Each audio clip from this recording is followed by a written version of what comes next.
Day 1. It gets dark early. I wake up for school. It's dark. I come home from school. It's dark. It feels like the night lasts forever. A constant reminder that summer is over and a long school year has begun.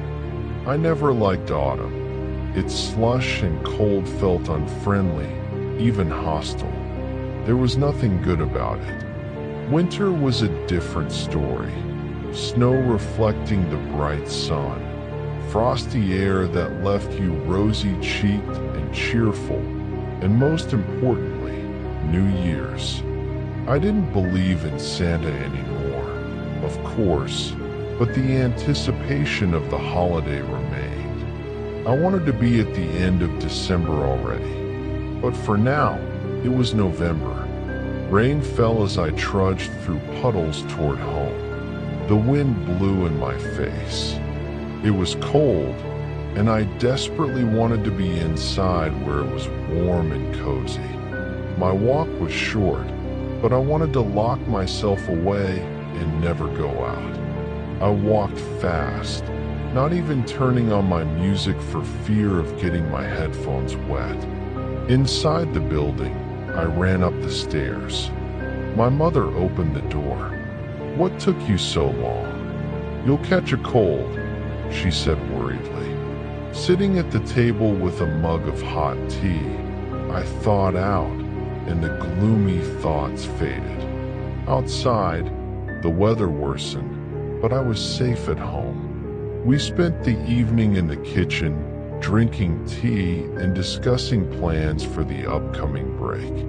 When the clock struck late evening, my parents stood up. "Well, we're heading out," Dad said. They were going to the country house to pick up some things left over from summer. I was actually glad to be alone for a few days. I didn't plan on doing anything wild, but I liked the freedom, listening to music late, cleaning whenever I felt like it, and staying up late.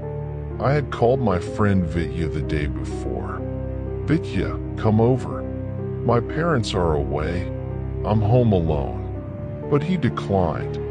"I can't, man, school." He was right. Even though I was alone, classes weren't canceled.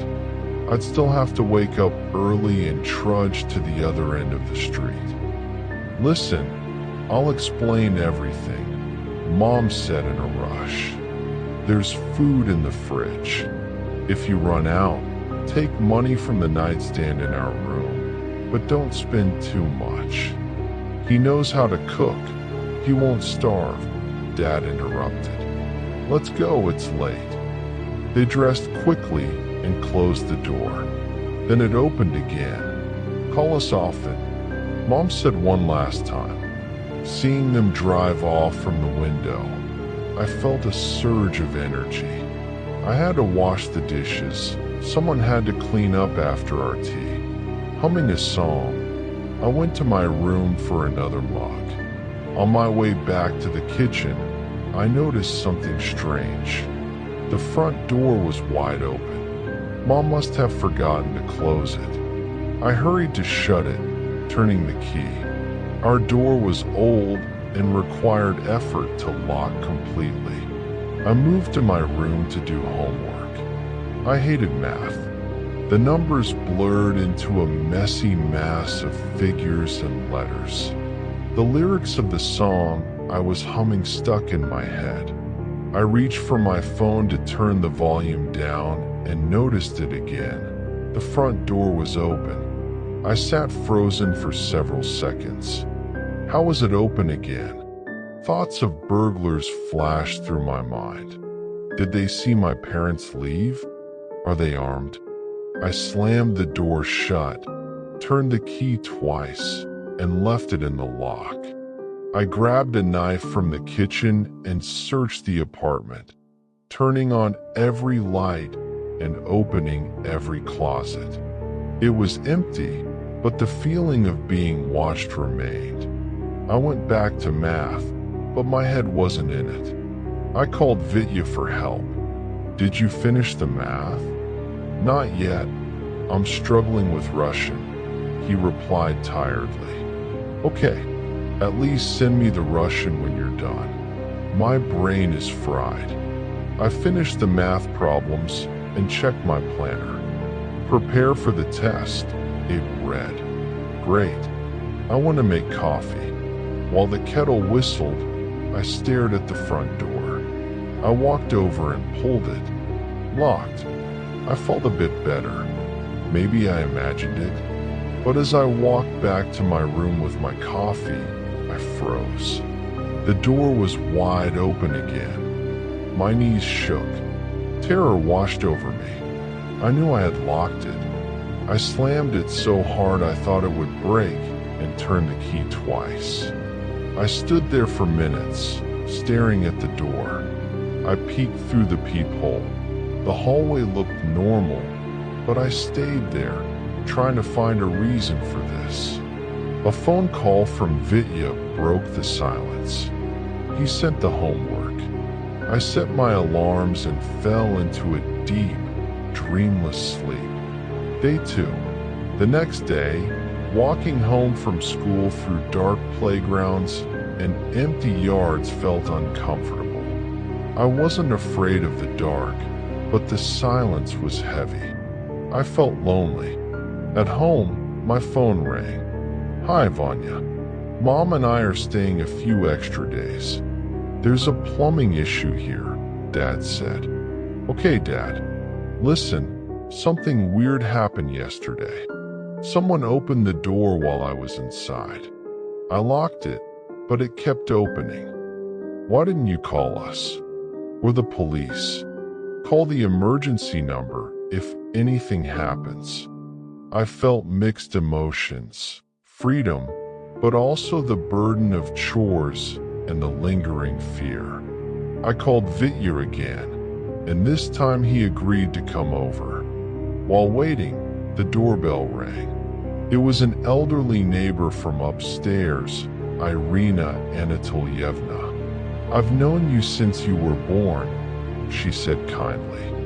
Your mother helps me when I'm sick. Since they're away, I was hoping you could help. I told Vitya I couldn't hang out and went upstairs. I made her some porridge and we talked. Her apartment felt like a different era. Old books, posters, record players. She spoke of her youth and the Soviet Union. It was sad. She had no family left. I went home late, locked the door, and went to bed. Day 3. I overslept.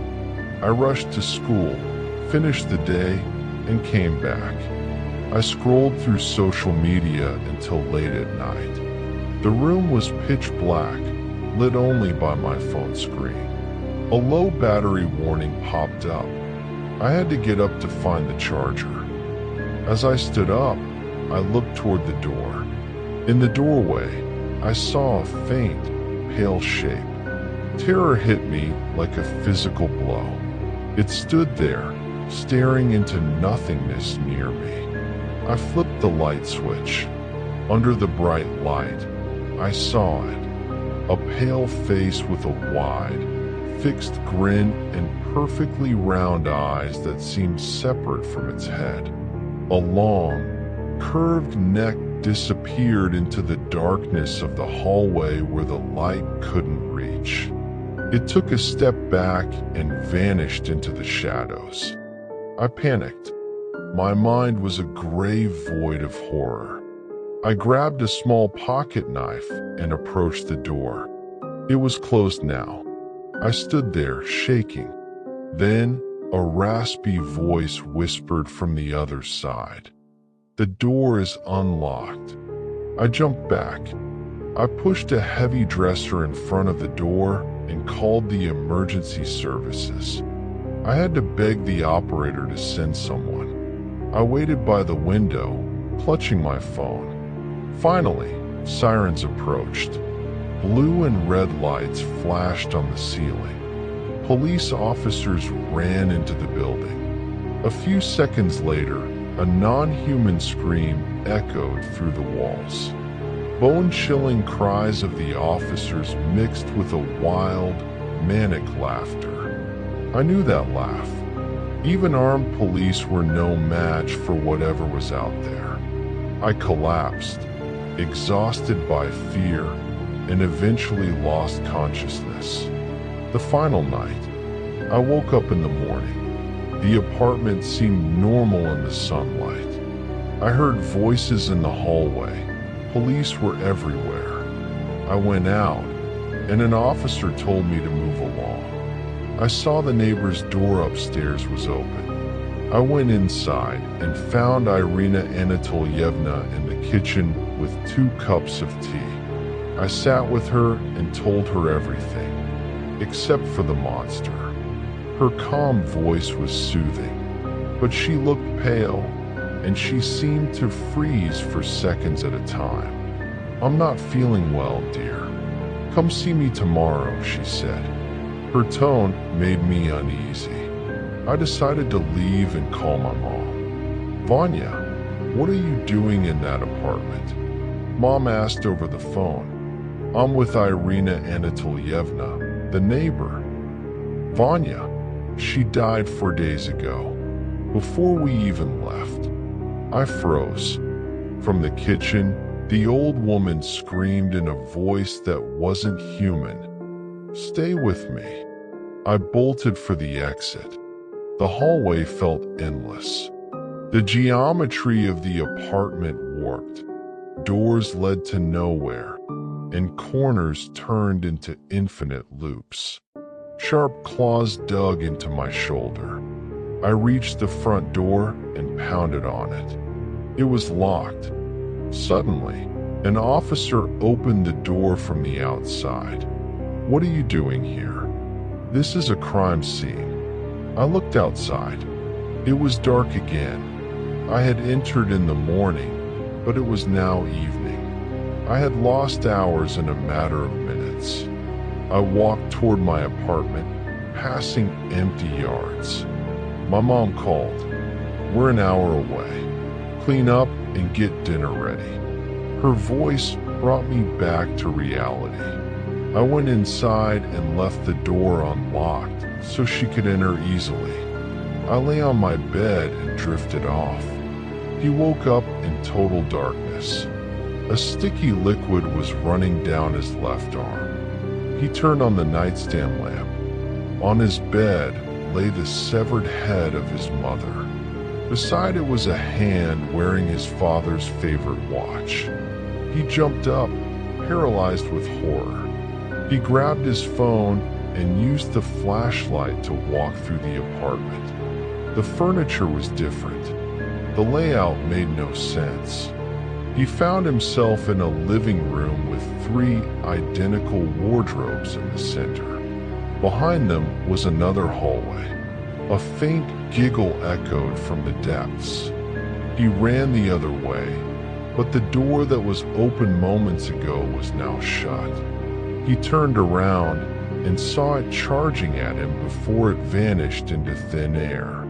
He reached for a door handle, but his arm passed through the wood into a void. There was a sickening crack of bone. He was left without an arm. From behind the door came the sound of wet chewing. He jumped up, paralyzed with horror. He grabbed his phone and used the flashlight to walk through the apartment. The furniture was different. The layout made no sense.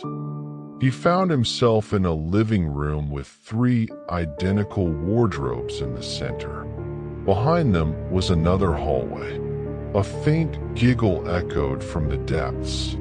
He ran the other way, but the door that was open moments ago was now shut. He turned around and saw it charging at him before it vanished into thin air. He reached for a door handle, but his arm passed through the wood into a void. There was a sickening crack of bone. He was left without an arm. From behind the door came the sound of wet chewing. He ran to the window, but outside was nothing, just a black void, as if a shroud had been draped over the world. He turned to jump, but something grabbed him by the hair. He fell as his hair was ripped out in clumps. Something crawled into his ear. Something else pierced his eye. Claws tore into him. He struggled to breathe. After a few minutes, he stopped screaming. He stopped moving altogether.